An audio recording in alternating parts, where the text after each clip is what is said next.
Silahkan menikmati cerita novel favorit Anda. Jangan lupa untuk subscribe karena subscribe itu sangat mudah bagi Anda dan sangat berharga buat kami. Mari kita lanjutkan kembali kisah novel Kekuatan Harvey York untuk Bangkit bab 7099 sampai dengan bab 7102. Selamat mendengarkan. Mari kita lanjutkan bab 7099. Wanita itu tersenyum manis dan berkata, siapa yang tidak tahu bahwa Tuan Muda Chen ada di Jiecheng?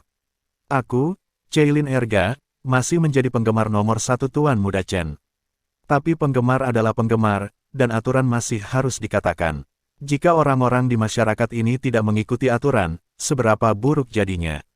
Singkatnya, bukan karena saya, Ceilin Erga, bermasalah dengan Anda, Tuan Muda Chen, tetapi karena tanggung jawab saya, tidak ada yang bisa saya lakukan. Karena saya untuk mendapatkan gaji ini, Anda harus layak dengan gaji ini, bukan? Kami yang bekerja. Jika Anda tidak masuk akal, Tuan Muda Chen, maka Anda hanya bisa tersinggung. Pada titik ini, Ceilin Erga bertepuk tangan dengan ringan, dan mengikuti gerakannya, dia melihat sekelompok pria berbaju hitam setelan perlahan berjalan keluar dari bagian VIP. Selain itu, beberapa suara juga muncul di ketinggian yang memerintah di kejauhan, memamerkan senjata api penembak jitu dari ponsel untuk menunjukkan kekuatan. Hanya dapat dikatakan bahwa Jin Hanbai benar-benar menunjukkan kata-kata arogansi dan mendominasi sepenuhnya. Harvey York menyipitkan matanya sedikit, tapi dia yakin segera.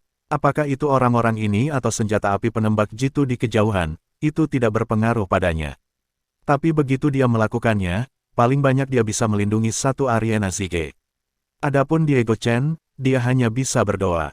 Berdasarkan poin ini, Harvey York merasa bahwa kedamaian adalah hal terpenting saat ini. Oleh karena itu, Harvey York tidak berbicara saat ini, tetapi biarkan Diego Chen bermain dengan ketidakpedulian. Pada saat ini, ekspresi Diego menjadi dingin, dan dia berkata perlahan, apakah ini sengaja menargetkan saya? Atau semua orang seperti ini? Mengingat bahwa tujuan kunjungannya ke sini adalah untuk perdamaian dan rekonsiliasi, Diego masih menahan emosinya. Semua orang seperti ini tidak ditujukan padamu. Istriku yang mengatakan bahwa situasi di Jiecheng akhir-akhir ini rumit. Semua kucing dan anjing berpura-pura menjadi orang kelas atas. Kita di bawah tidak bisa membedakan dan mudah dibodohi. Jadi, saya hanya bisa melakukan ini. Ini bertanggung jawab kepada kami, Jin Hanbai, dan kepada semua orang yang datang ke sini. Ceilin Erga melanjutkan, ngomong-ngomong, karena Tuan Muda Chen tidak memiliki anggota. Jika Anda memiliki kartu, maka Anda harus mendaftar, ada beberapa prasyarat. Pertama, Anda memerlukan sertifikat tidak bersalah yang diberikan oleh Keamanan Publik Jiecheng Bureau. Kedua, Anda memerlukan sertifikat aset yang disediakan oleh Jiecheng Financial Group. Ketiga, 3 anggota diharuskan menandatangani formulir rekomendasi. Setelah hal-hal ini siap, ajukan aplikasi melalui Departemen Hubungan Masyarakat kami. Dewan Direksi kami akan menyetujui masalah ini. Namun, Direktur Jin Hanbai kami memiliki banyak dari mereka tidak berada di Jiecheng, jadi Dewan Direksi tidak bertemu beberapa kali dalam setahun. Saya hanya bisa bertanya kepada Tuan Chen untuk menunggu, saya tidak bisa menjanjikan berapa lama waktu yang dibutuhkan untuk memberi Anda kartu keanggotaan. Ceilin Erga berkata dengan sangat rinci, tetapi setiap permintaan, setiap syarat menamparkan wajah Diego Chen. Jika seorang pemuda seperti Diego Chen benar-benar menjalani proses ini untuk apa yang disebut kartu keanggotaan, dia tidak perlu dipusingkan di Jiecheng di masa depan. Harvey York tersenyum dan tidak mengatakan apa-apa. Siapapun yang bukan orang bodoh dapat melihat bahwa ini jelas merupakan tujuan yang disengaja. Tidak diragukan lagi, pengunduran diri Morris Cody dan naiknya Diego membuat Alexandra Chen, sang ratu, sangat kesal, sehingga dia sengaja mengincar Diego. Mari kita lanjutkan bab 7100. Dengan setiap kata dari Ceilin Erga, wajah Diego Chen menjadi sedikit gelap. Pada akhirnya, Diego Chen, yang dengan paksa menekan amarahnya, tidak sabar untuk menginjak-injak Ceilin Erga di telapak kakinya, menginjak-injak dengan keras. Tepat ketika Diego hendak melangkah maju dan menamparkan Ceilin Erga secara langsung, Ariana Zige menghentikan dorongan hatinya. Setelah itu, Ariana Zige mengeluarkan kartu emas dari Hermes, membagikannya, dan berkata, sepertinya saya memiliki kartu keanggotaan di sini, yang diberikan kepada saya oleh kakek saya ketika Jin Hanbai didirikan.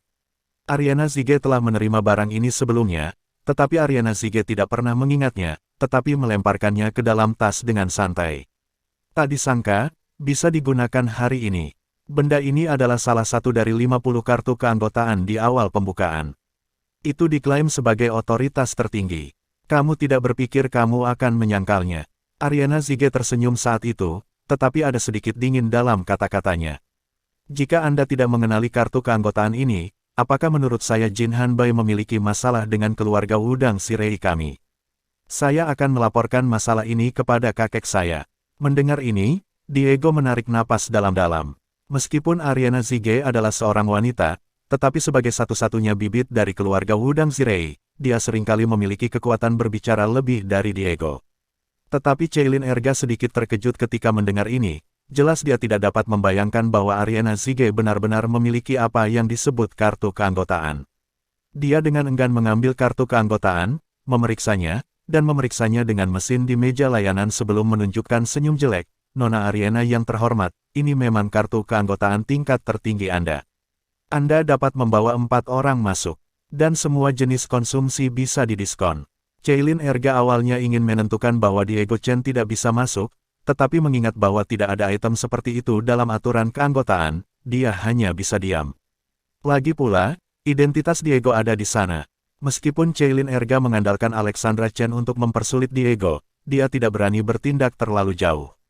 Ariana menghela nafas lega, dan berkata, ayo pergi. Diego Chen tersenyum pada Cheilin Erga, memerintahkan 2 pengawal pribadi lagi, dan kemudian sekelompok 5 orang berjalan ke istana hiburan Bai seolah-olah tidak ada orang di sana. Saat melewati Cheilin Erga, Diego Chen memberi isyarat memotong tenggorokannya. Gerakan ini membuat Cheilin Erga tersenyum tanpa komitmen. Jelas bahwa dia tidak mengambil hati tindakan Diego Chen. Setelah berkeliaran di istana hiburan Bai, Diego Chen memimpin sekelompok orang ke atap di lantai atas Bai Jinhan. Tempat ini menempati area yang sangat luas, tidak hanya memiliki bangunan semi terbuka, tetapi juga banyak bebatuan dan air yang mengalir. Dan tempat ini sangat tinggi, dan Anda dapat melihat seluruh kota Jiecheng dari sini. Dapat dikatakan bahwa sejauh mata memandang, ada sepotong kemakmuran, kekayaan, dan kemewahan. Dari sudut pandang tertentu, tempat ini lebih makmur dari Shanghai dan Yanjing. Dan di halaman di lantai paling atas, ada lebih dari selusin pria dan wanita berpakaian bagus yang menunjukkan negara dan membicarakannya. Dan di sekelilingnya, ada master besar dengan pelipis menonjol dan mata bersinar terang. Orang-orang ini disebut penjaga pribadi, yang bertanggung jawab atas keselamatan. Tokoh-tokoh besar yang hadir. Dalam kegelapan, masih banyak orang yang bersembunyi dengan panah-panah. Jelas mereka memegang panah-panah karena takut cedera yang tidak disengaja jika terjadi kecelakaan, bukan karena menurut mereka senjata api terlalu mencolok. Mari kita lanjutkan bab 7101. Harvey York berdiri di belakang Diego Chen, memeriksa pria dan wanita dengan pakaian mewah yang hadir. Selain generasi kedua yang tidak bisa melihat kedalaman Jiecheng, Harvey York juga menemukan beberapa ahli genetika yang seharusnya berasal dari Amerika Serikat. Orang-orang ini berkumpul satu sama lain, dan topik yang mereka bicarakan sangat tinggi, membuat orang merasa bahwa mereka adalah pusat dunia. Selain orang-orang tersebut, di tengahnya juga terlihat seorang wanita yang sangat menawan mengenakan congsam ungu. Wanita itu tidak tahu usianya, dia memiliki sosok yang anggun, kaki panjang dan kaki ramping, dan dia terlihat seperti wanita bangsawan, atau haruskah saya katakan seorang ratu.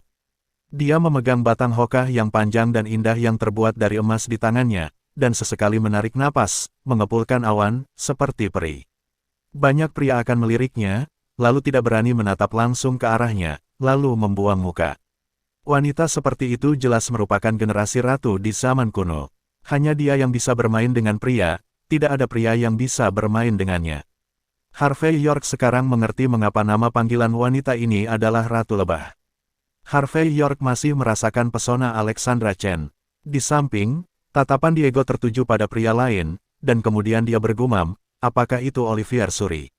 Bukankah dia utusan ke Atlantis? Mengapa dia muncul di sini? Ariana Zige juga melirik pada saat ini, lalu sedikit mengernyit dan berkata, seluruh punuk putih, dia adalah keberadaan yang paling merepotkan. Punuk putih, salah satu dari 7 keluarga Jiecheng. Mendengar nama Olivier Suri, Harvey York juga mengalihkan pandangannya saat ini, dan jatuh pada seorang pria berkemeja warna-warni.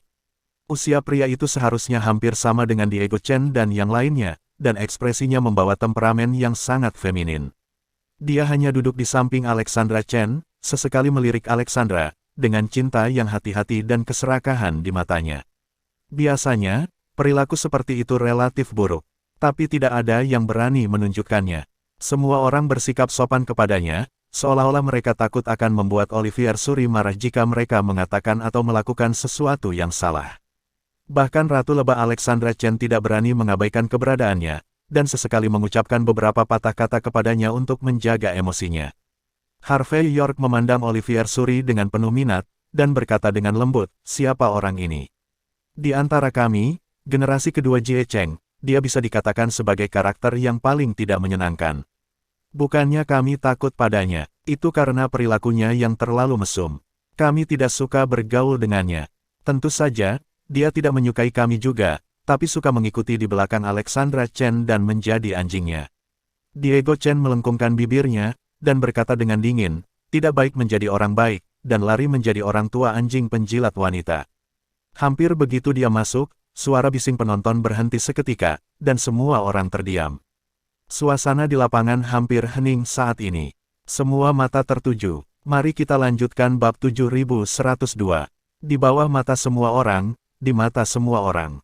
Diego terbatuk ringan, lalu membungkuk ke Alexandra Chen, dan berkata, "Hai, Bu."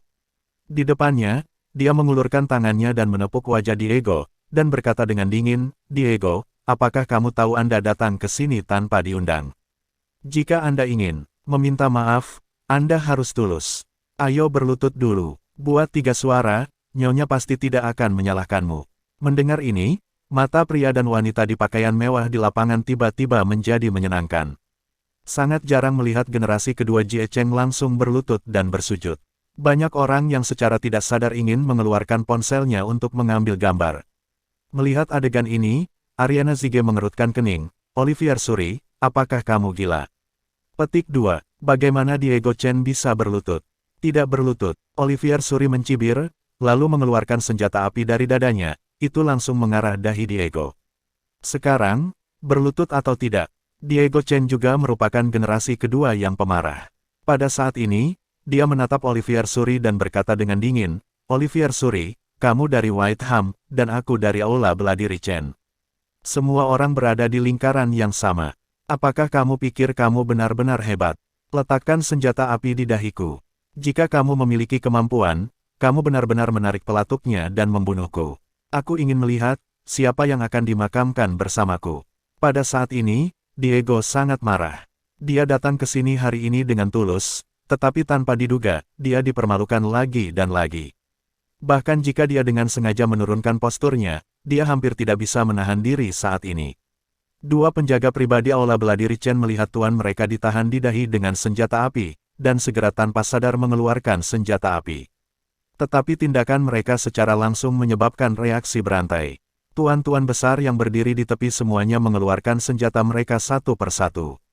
Pengaman senjata api ini dibuka langsung, dengan sedikit bau mesiu.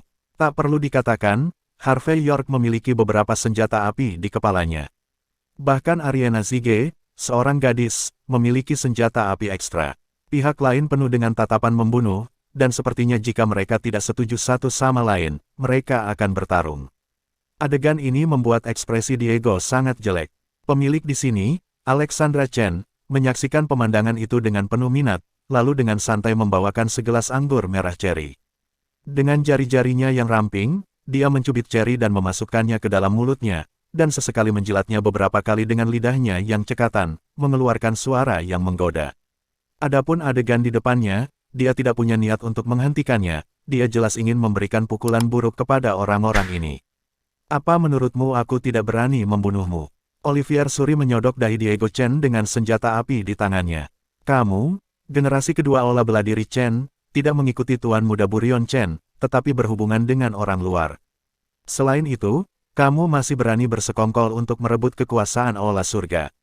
Kamu sangat berani, akan kuberitahu, akan merepotkan untuk membunuhmu, tapi selama Tuan Muda Burion Chen berbicara, Aula Bela Diri Chen bisa menjadi masalah besar. Paling banyak, aku akan pergi ke gerbang dan berlutut selama 3 hari 3 malam untuk permintaan maaf." Ola bela diri Chen benar-benar dapat membuat masalah dengan Tuan Muda Burion Chen karena kamu, orang mati. Terima kasih sudah mampir di Novel Audioku Channel, nyalakan loncengnya agar mendapatkan notifikasi dari setiap novel terbaru.